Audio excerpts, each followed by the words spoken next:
Eric the Red. Yes, the Eric the Red is shockingly the poorest among the richest Vikings we'll be talking about today. Which is funny because he's probably the most famous Viking Chad in history.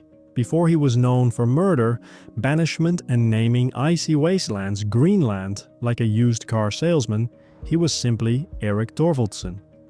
Now, born somewhere in Norway around 950 AD, not much is known about little Ginger Eric before he bonked a neighbor to death with an axe. So let's fast forward through his delinquent era. In the late 900s, Scandinavia was going through something fierce. Norway, Denmark, and the fractal mess that was pre-Icelandic society were fighting over land, trade, and who got to control which fjord. A long, narrow, deep inlet of the sea between cliffs. Every few years, some king would declare a new law. A rival jarl, a Norse or Danish chief, would ignore it, and then somebody's longhouse would mysteriously catch fire. To handle these constant conflicts, kings hired private raiders, which we now refer to as Vikings. Regular dudes with ships and weapons. Their job, attack whoever the king didn't like that week. It was basically rock, paper, scissors with battle axes.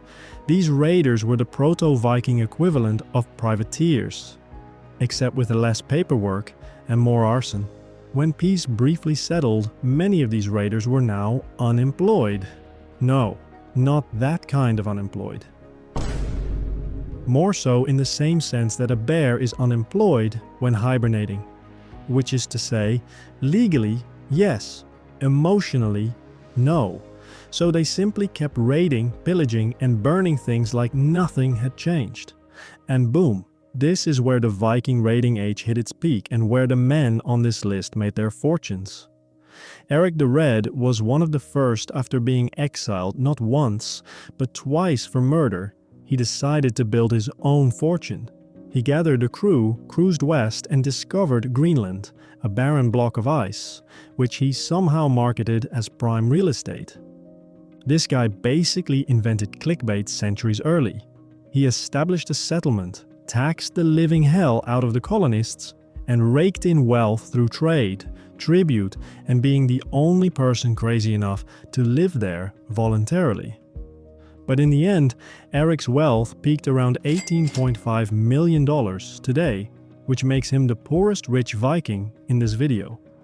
After a life of murder, exile, and marketing scams, old Eric died after catching a fever, because back then viruses were more terrifying than axe-wielding berserkers.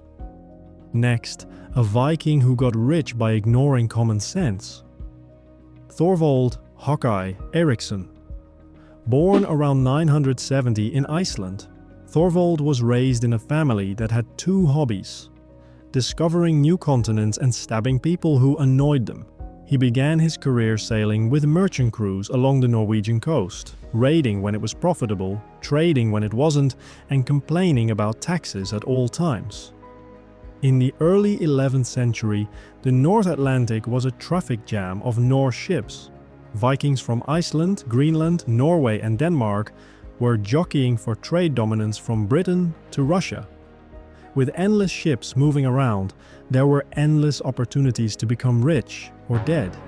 Thorvald first made money hitting small coastal settlements across Scotland and Ireland, but dreamed of something bigger.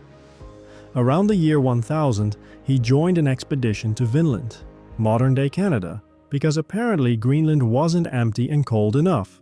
But here's the catch: his crew wasn't thrilled following him. During one voyage, they spotted a vulnerable native settlement along the coast. His men wanted to raid it. Hawkeye, not wanting to provoke a war, said nah. Crew morale immediately plummeted from annoyed to mutinous. They voted him out of command, took over, and attacked anyway. Turns out that vulnerable settlement had actual warriors who annihilated half the crew with arrows and stone axes. The survivors awkwardly reinstated Thorvald as captain with a collective "our bad, bro." Continuing his voyages, Thorvald eventually captured multiple ships loaded with furs, timber, weapons, and metal. Resources Greenlanders literally couldn't get without importing. He returned home in 1005, worth the modern equivalent of $19.4 million. Unfortunately, Greenland's weather said no wealth allowed, and he died of a fever shortly after arriving, because once again, the Vikings' greatest enemy wasn't swords, it was basic germs. Now for the Viking equivalent of Captain Morgan, Harold Hardrada. Before he was the final boss of the Viking Age, he was a teenage mercenary who caused migraines for every ruler from Norway to Byzantium. Born in 1015 in Norway, young Harold somehow ended up in Kiev, then recruited as a Varangian guard in Constantinople. That's basically the medieval version of joining the Navy SEALs. At age 16, Harold spent decades plundering Mediterranean cities, capturing fortresses, ransoming nobles, and earning mountains of gold from the Byzantine Empire. His resume looked like a hit list. He made so much money that when he eventually returned to Norway, he basically bought himself the position of king. Hardrada's raiding campaigns across Denmark, England, and the Baltic earned him the modern equivalent of $19.6 million. Not bad for a man who treated battle like a competitive sport, but like most wealthy Vikings, he died doing something insane, charging straight into English arrows in 1066 without his armor on. He died instantly, an absolute legend. Next, Björn, the traitor Ironside. Son of legendary Ragnar Lothbrok, maybe, historians argue like toddlers about it, Björn became famous not for his tactics, but for one moment of cosmic luck. Spoiler, this guy pretty much won the Viking equivalent of the lottery. During the mid-800s, Björn sailed into the Mediterranean with a fleet of raiders. They weren't expecting much, maybe some gold chalices, a few monks, a barrel of wine. You know, Viking starter pack. Then he stumbled upon something absurd. A convoy of Arab merchant ships loaded with gold, silver, silk, spices, perfume, ivory, and literal treasure. It was the jackpot of jackpots. Björn captured multiple ships before they escaped to safer waters. He had no idea he'd just hit the historical version of a crypto bull run. He returned home with wealth that would be around $47.1 million today. Instead of retiring like a sane person, he tried to chase the high. He raided Spain, Italy, North Africa. But nothing ever matched that first miracle score. He died back home in Scandinavia. Wealthy but probably still salty, his first raid was his best raid. Talk about a one-hit wonder. The absolute king of ship capturing, Olaf the Red Wolf. Our earliest records of Olaf come from around 1020. When he served on a Norwegian slave trading vessel along the Baltic coast. His ship was captured by a famous Swedish raider named Håkon Blackcloak. Olaf and the surviving crew were forced to join. Viking rules. Håkon noticed that Olaf was not only a great navigator, but spoke Swedish, Norwegian, and Danish. When two Vikings share a language, they immediately become drinking buddies. This is documented. Through long nights of alcohol-fueled bonding, Håkon convinced Olaf that raiding full-time was the dream life. Olaf resisted at first, but eventually said, "Fine," because the alternative was hard labor or death. When Håkon got ambushed and killed by an Estonian arrow, Olaf was elected captain.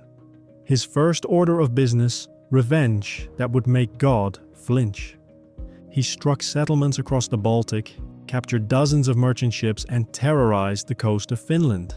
Olaf soon created his own Viking code of law, rules that govern drinking, loot division, and that one guy who always stole extra bread. By 1040, Olaf had captured so many ships, he was basically Amazon Prime for stolen goods. During a raid on Denmark, he sailed into a harbor flying a Black Wolf banner. 20 ships fled instantly. He captured 70 vessels without a fight. Across his raiding career, Olaf stole the equivalent of $48.2 million in goods. His ending? Very on brand. In 1043, a volley of javelins hit his ship. One spear struck him directly in the throat. He died instantly at age 39. Seems to be a theme. And then there's the Viking equivalent of Thomas II, Thorfinn the Lucky. who, ironically, also dies horribly. Thorfinn began raiding at the end of the 10th century, commissioned by a jarl to attack rival settlements along the Scottish coast. After a brutal storm wrecked half the fleet, only Thorfinn made it home. The jarl fired off a sarcastic "nice work" and Thorfinn left to raid on his own. He soon joined a crew hunting merchant ships coming from the Islamic world. Their first big score was an Arab merchant vessel heading to Spain. Inside, rare gemstones, ores, perfumes, worth a fortune. They brought it back to Orkney, divided the loot and partied like maniacs. Months later, Thorfinn set sail again, and this time ran into a fleet of well-armed English ships. He attacked one of the stragglers, not realizing it had cannons. Well, medieval ballisticity. A giant bolt hit him, ending the lucky Viking instantly at age 44. His total career value? 151.9 million today. Next, Harold Bluetooth's legendary general Swine Forkbeard. I'm going to trim his story a bit, as this Vikings history seems to be somewhat obscure. Swine Forkbeard was the king-turned-raider who absolutely despised the English. Not for racist reasons, just because they kept refusing to pay his taxes. He raided England non-stop, completely ignoring the fact that the English actually had better military tech, burning towns, stealing treasure, and finally forcing them to cough up the Danegeld, a tax invented solely because Vikings wouldn't stop showing up and asking for donations.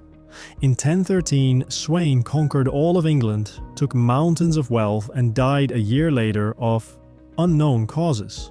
Probably a mixture of stress, alcohol, and being a Viking in general. His total raids netted him the modern equivalent of $170.3 million. Impressive. Finally, the richest Viking ever, the Jeff Bezos of the Norse world. Ivar the Boneless.